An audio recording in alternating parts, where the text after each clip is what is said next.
Дизайнер, стилист хем терзи Ерми Йылык Бежермяклен Аргеевдан Виктория Гуринов. Уста технолог эксклюзив классика хем милет гимнерин ярадер. Виктория кенди ательесында яшамая уникал дизайнерлык идеяларны geliştirer. 4-cü soyda usta olarak айла традицияларны хем миллет культурасыны корыер хем илерледер. В данном комплекте идет классическая юбка, бархатная классическая юбка. И опять очень важно, вот красиво. Почему люблю индивидуальный пошив? Потому что каждая изделие это кружево обработали красиво и сам вот кружав. И если мы не хотим торжества, мы белую часть снимаем аккуратно, и она остается в черном цвете. И здесь оно комплект. Блузка и юбка. И вот так вот. Пошив всегда был в крови, но автоматически параллельно с моей жизнью был и спорт, и одежда. И в один момент для себя это было трудное для меня решение. Или спорт, или одежда. Думала, хочется одевать людей красиво.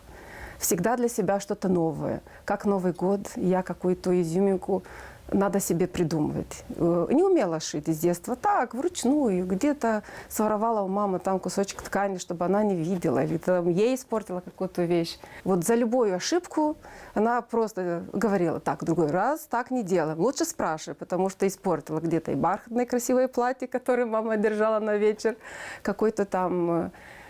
Закончила учебу. 5 лет училась в колледже техническом в Кишиневе. Оттуда каждый год развиваешься и любишь профессию больше и больше. Вначале это трудно. Думаешь, справлюсь ли я? Это одно просто видеть, как одевать красиво девушек, женщин, мужчин. А другое, когда ты уже изнутри атмосферы заглубляешься и видишь все трудности, все сложности. Справлюсь ли я с данной задачей, которую я для себя решила? Ну, я хочу, чтобы это было красиво. Кто-то видит, как красиво дом строит, кто-то рисует красиво. А я вижу вещь на человеке. Не имеет значения, что мужчина, что девочка, даже женщина в возрасте. Мои взгляды, видения мои, как всегда было интересно. А как, если бы вот попробовать одевать данную вещь на данного человека? Корень нашей семьи – творческие люди все. И, наверное, оттуда.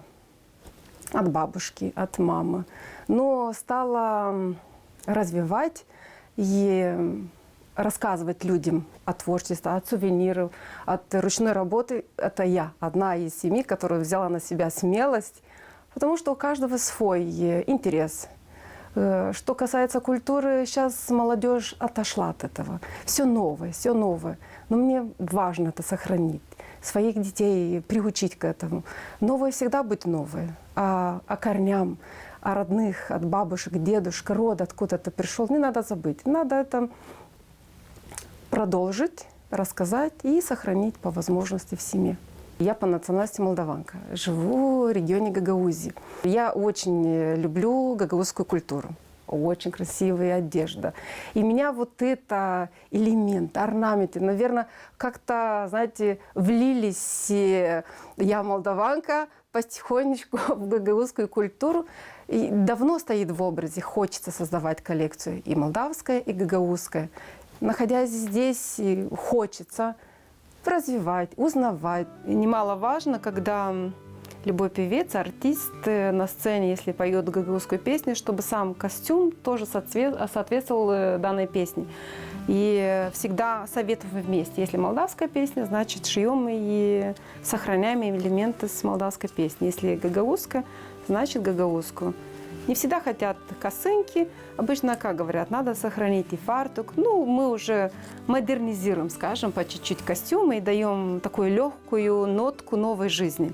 И вот эта юбка, вот, и вот наша Ия к этому образу. Вот у нас вот наш ансамбль. Вот так вот.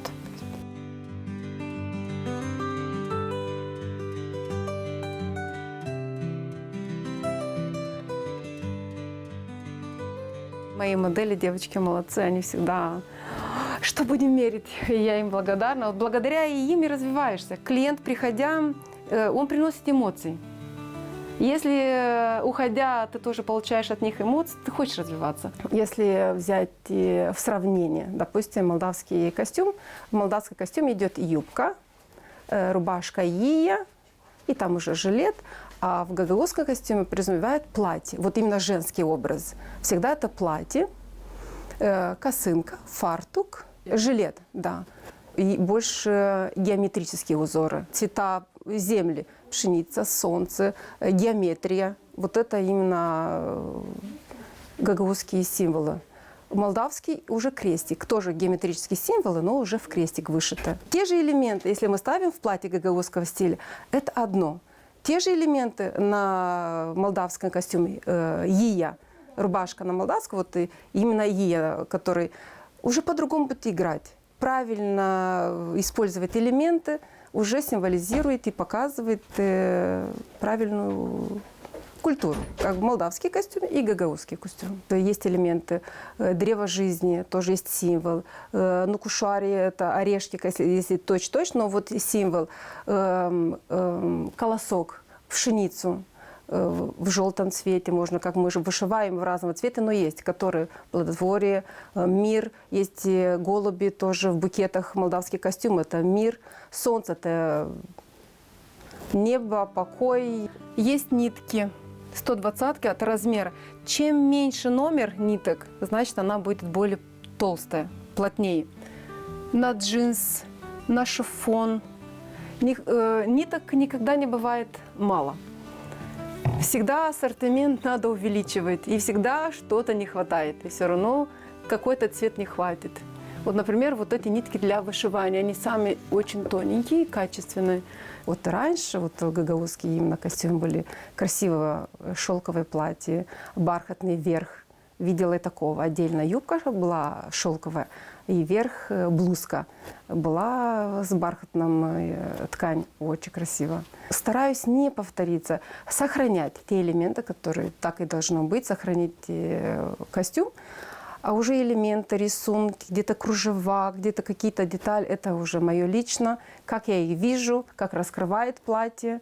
Потому что каждый элемент имеет свою красоту, свою. Без них будет незаконченное изделие. Моя мечта профессиональная – создавать коллекцию в молдавском и гагаузском стиле. Хочется показать, что есть не только сценический образ.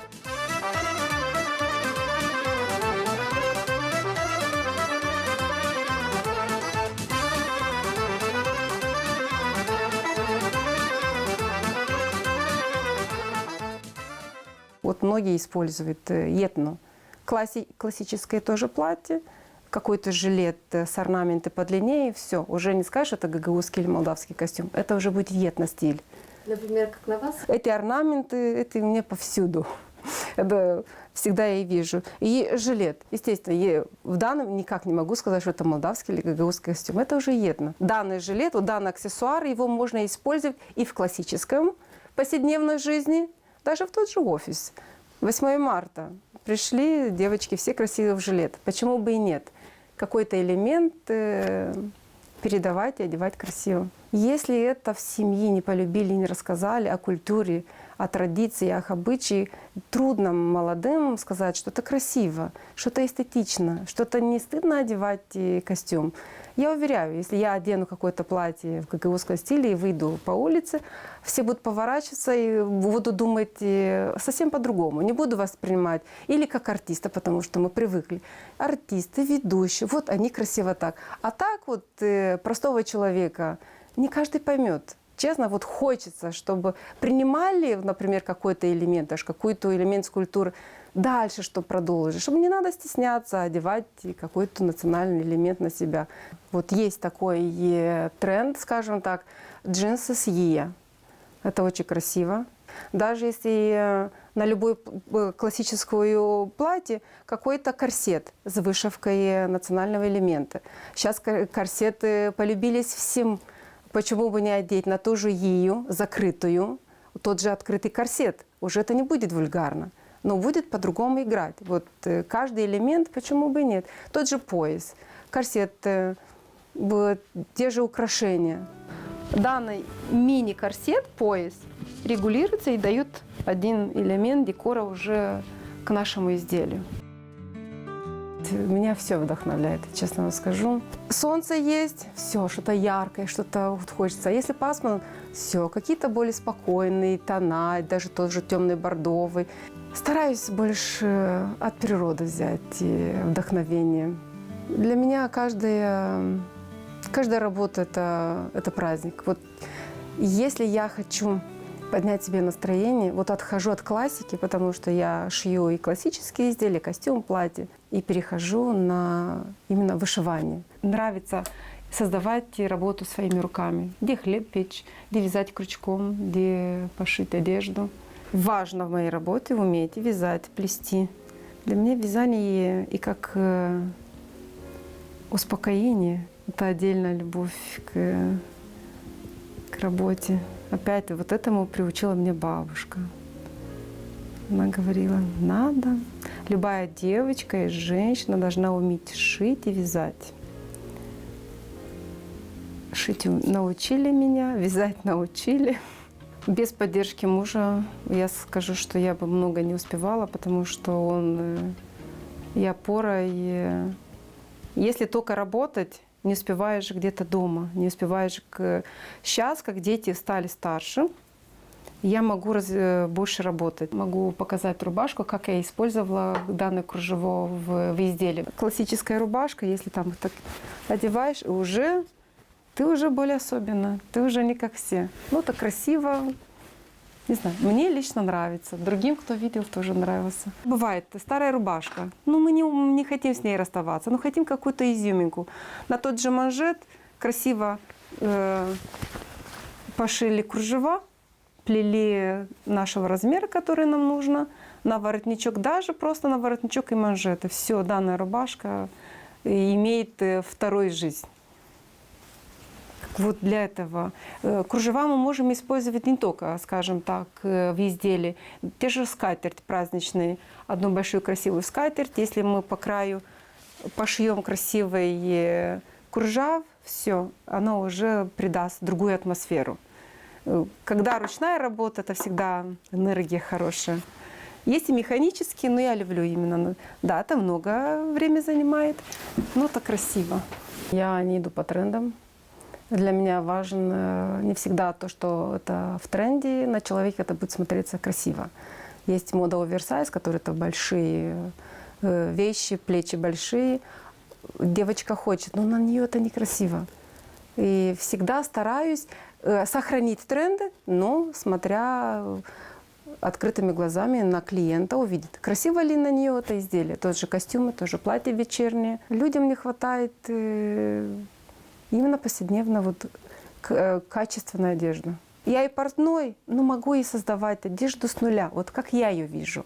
И показать миру, вот как я вижу, моими глазами, то изделие, которое будет приносить счастье людям. Я училась 5 лет, технолог. Я должна знать, как это пошито, с какими тканями, нитками, все материалы, и повторить точь-в-точь. Я сама должна знать, какую технику использовать, какие стандарты, потому что каждое изделие имеет свои стандарты. Где рукава, какие стандарты использовать, и все детали имеют свои правила. Приветствую, когда вот клиент пришел с своей идеей, но ты уже, если имеешь опыт в данной сфере, ты можешь посоветовать. Очень важно, когда вот каждый клиент выбирает себе платье, советуется с мастером, а будет ли это уместно на меня. Не тратиться на расходы ткани, фурнитуры заранее, пока ты не посоветуешься с мастером.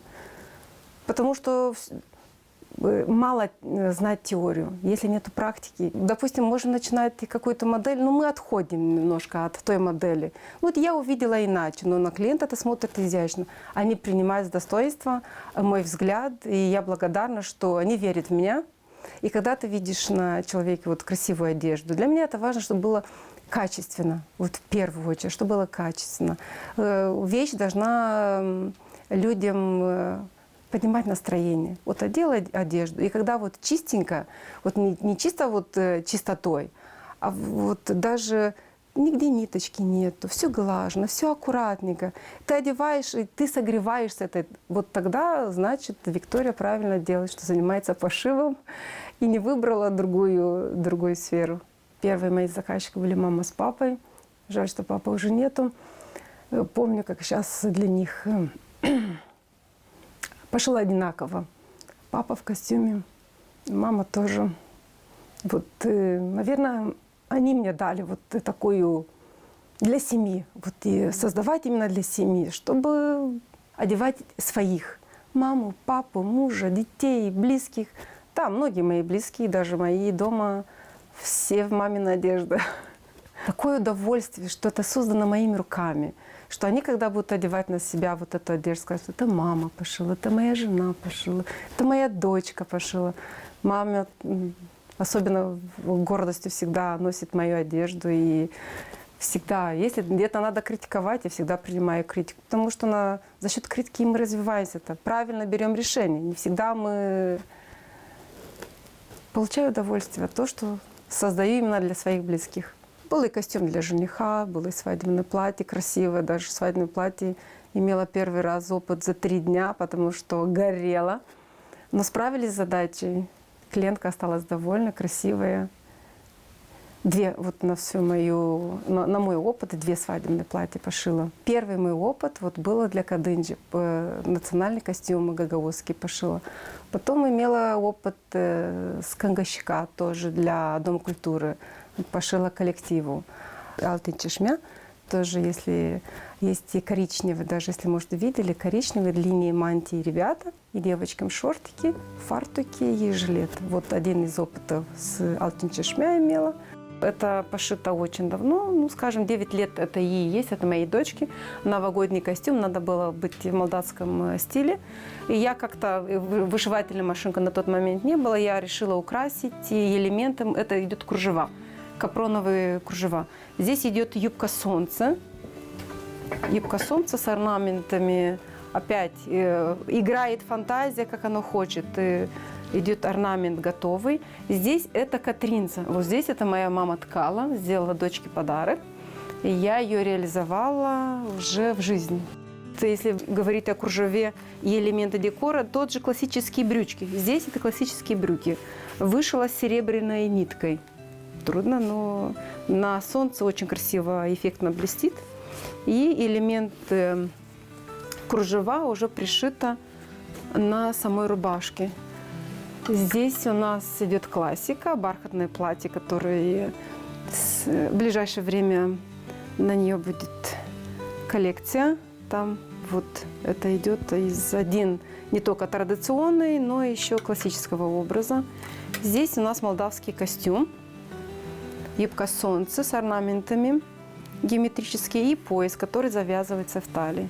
И опять элементы, которые я себе нарисовала картинку именно так. Нету готового образца картинки. Всегда элементы, я их вижу. Как я их вижу, так я и вышиваю. Делаю образец, кусочек. Если мне нравится, как он ложится на изделие, я использую. Здесь уже идет гагаузский костюм. Опять вот наша пшеничка, колосок под золотом. Вышила, уже появилась вышивательная машинка, уже у меня были другие возможности реализовать и не только кружевом уже пошить, а сами элементы орнамента. Здесь тоже вот использовала желтый цвет как тепла для данного костюма. Здесь у нас идет фартук. Испробовала я. Здесь можно даже на болгарский гагаузский фартук. Скажем так, бабушки болгарские костюмы. Гагаузские костюмы болгарские есть очень много схожих. Фартук, косынка, платье. Вот есть очень близко друг к другу. Здесь молдавские костюмы. Опять вот здесь ия, юбка солнца и поясочек. Если тоже из национального стиля, это гагаузское платье. Опять каждый элемент, нет готового образца вот на картинке. Это все мое воображение, как я себе представляю и вижу данный элемент. Здесь как будто пол луны или может где-то солнышко, какие-то вот воображения, саму фигуру И здесь использовала и уже и кружева. Если продолжить тему с кружевом, это уже идет модерн. Здесь это свитшот. Элемент плетения на обыкновенную, скажем так, водолазочку с джинсами, юбку уже будет играть где-то. Идет наши дни, ну какой-то элемент старины. Плавно переходим к спорту. Спорт-шик, который для меня всегда очень важно, чтобы было красиво и внутри, и снаружи. Здесь у нас идет тройка, идет такой свитшот. Здесь аппликация, термоаппликация, клеится с утюгом. Опять все. Здесь это у нас идет утепленный костюмчик. И к нему еще есть брючки. Этот ансамбль спортшик. Он отличается всегда, чего говорят спортшик, зависимо от качества пошива. Потому что сразу, если будем более близко изучать, сразу отличается от массового пошива при фабрике и когда это индивидуально. Здесь идет рубашка такая воздушная с воланами. Здесь уже креп-шифон, ткань выбрана более плотненькая. Так. И вот эти свитшоты. Опять, это все моя фантазия, мое видение. Одна и та же ткань, но играет по-своему.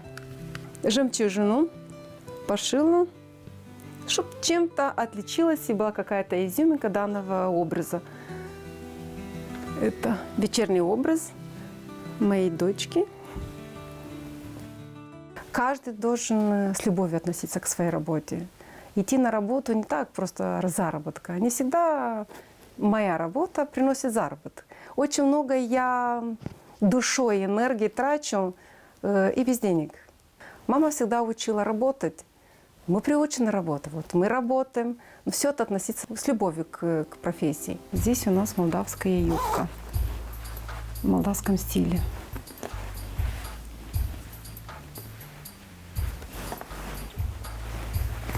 К ней уже будем придумывать рубашку. Ее начали с юбкой. И вышивательная машинка имеет свои операции. И я уже выбираю из тех, что у нас встречаю в национальный гагаузский молдавский костюм. И тех элементов я уже могу использовать. Там их очень много. Ну вот здесь есть именно элементы, которые опять и на гагаузском костюме мы можем использовать, и на молдавском костюме тоже можем использовать. Где-то мы видим крестик, где-то мы видим просто плетенки, орнаменты. Слепили. Здесь 3 символа, 3 элемента, которые я соединила и сделала один рисунок. Исчезнет один, будет поменьше. Как бы сама вышивательная машинка дает преимущество видеть один символ, а уже мое воображение, как я вижу данные элементы на ткань. Белые нитки на яркие ткани всегда очень красиво и уместно. Чисто. Вот зеленый с белым – это, наверное, одно из самых красивых сочетаний, которые жизнь и мир. Молдавские костюмы есть и прямые, с запахом. Идет юбка отдельно, которая имеет кружева по краю. Это деталь пояса, будущего пояса. Для того, чтобы создавать и вышивать символы на ткань, сперва мне нужно наметить, нарисовать линии. По этим линиям я выбираю орнамент на вышивательную машинку, на спецмашинку и приступаю к вышивке элементов геометрической формы.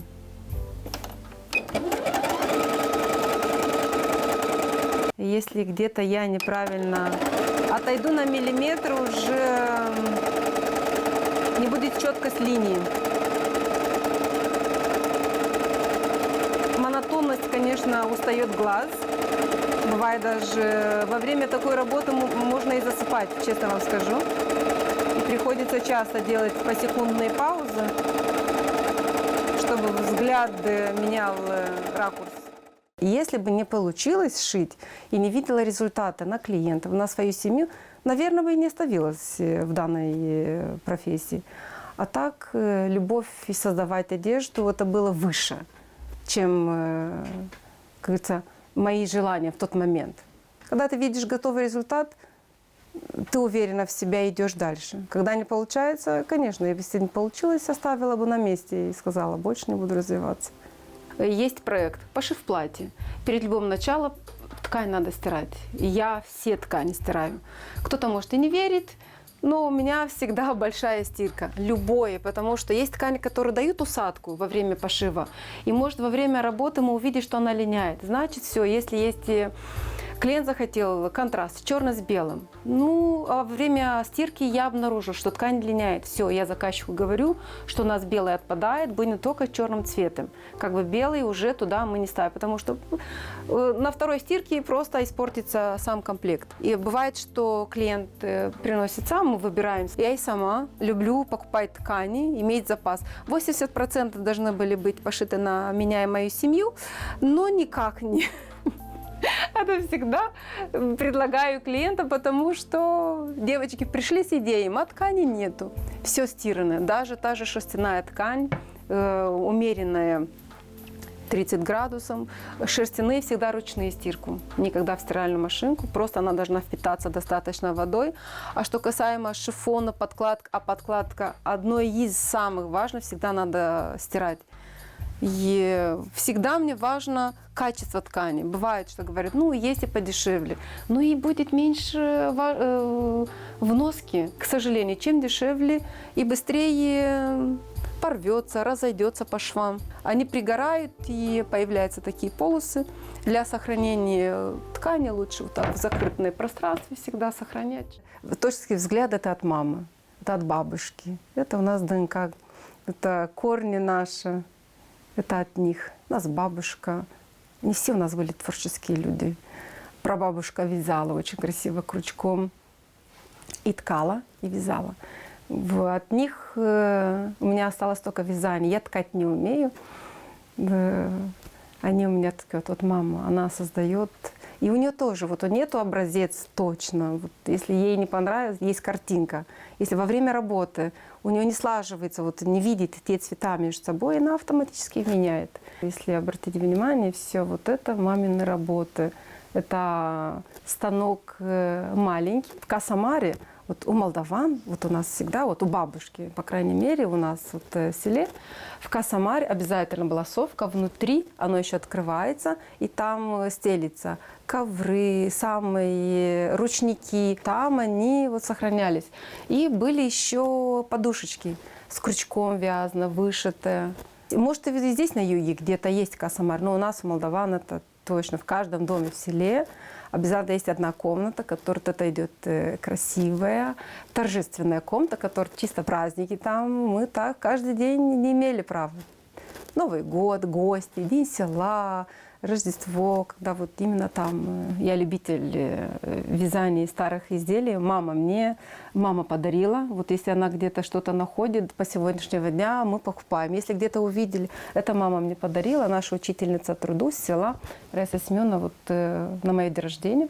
Вот это она мне вязала для меня лично. Это бабушкина она ткала, вот это от бабушки. Как не греться от... Придает энергию, честно вам скажу. Вот каждое изделие вот имеет свою историю. Каждый имеет свою энергию. Если мы не будем окружать себя позитивным, хорошим, чему-то, мы не сможем жить и развиваться. В данной профессии очень много надо трудиться. Если ты не имеешь усидчивость и терпение, ничего не получается. Потому что наша работа как зебра. Белое-черное, белое-черное. Сегодня получилось. А завтра, не может так идеально получиться. Хочется фотосессии и коллекции создавать. Даже в гагаузском стиле, молдавской гагаузской и классические платья.